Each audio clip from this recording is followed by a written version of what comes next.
लायकी नाही आहे ना खुर्चीवर बसायची. पण बसले मी इथे, कारण या खुर्चीवर बसणं मीच डिझर्व करते.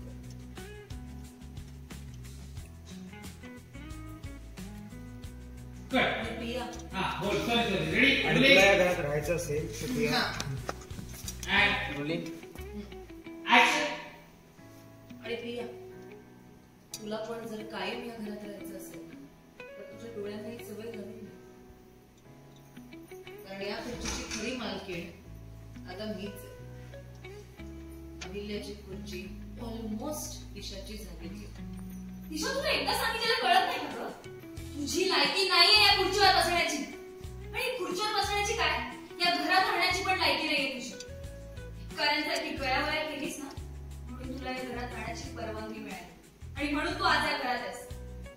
स्वतःची काळजी बंद कर, सगळी नाटकं उठ इथून.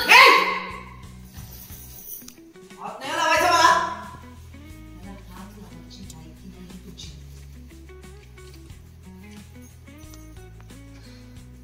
आतापर्यंत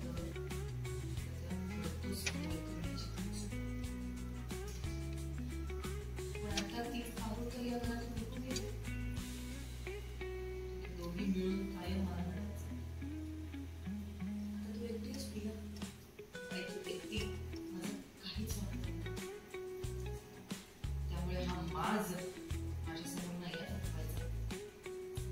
आणि आता तुम्ही सगळी बघत, हळूहळू मी आदित्यची खुर्ची, त्याची जागा आणि त्याचे सगळे अधिकार मिळवणार आणि तुम्ही सगळे घरातले फक्त बघत. तुझा गैरसमज होतोय दिशा. Rolling action. तुझा गैरसमज होतोय दिशा.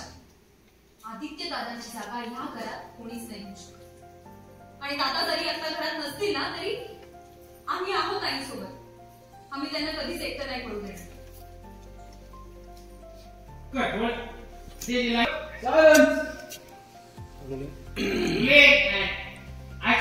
आणि माझा विश्वास आहे की आदित्य दादा आणि आई लवकरच एकत्र येतील. मग त्यानंतर आई तुझी अशी अवस्था करशील ना, आणि मग त्यानंतर आई तुझी अशी अवस्था करतील ना की तू मरणाला पण करशील. प्रिया प्रिया प्रिया, तू ना सुशिक्षित अडाणीपणाचं उत्तम उदाहरण आहेस.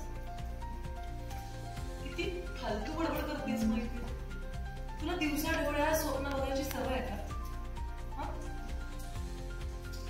मी सगळ्याचं बघत राहतो.